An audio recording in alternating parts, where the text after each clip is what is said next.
মর্মান্তিক সড়ক দুর্ঘটনা 60 নম্বর জাতীয় সড়কে। চালক সহ গাড়িতে থাকা 4 জন গুরুতর আহত হয় ঘটনাস্থলে।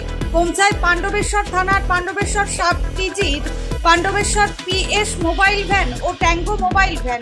আহতদের উদ্ধার করে চিকিৎসার জন্য হরিপুরের এক বেসরকারি হাসপাতালে নিয়ে যাওয়া হয়।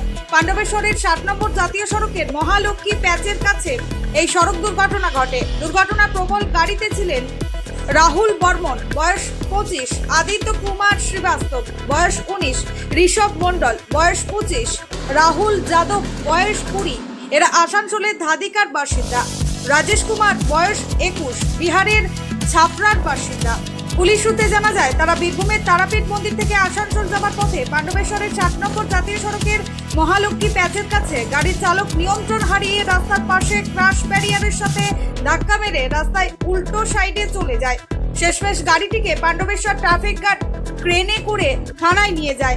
তাদের মধ্যে এই দুর্ঘটনা দুজনের অবস্থা খুবই আশঙ্কাজনক বলে জানা যায় পুলিশ সূত্রে। Bureau report, activist Bangla.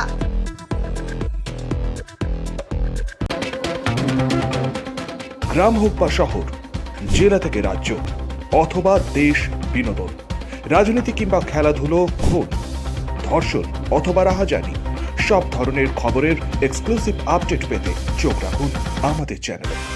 Activist Bangla.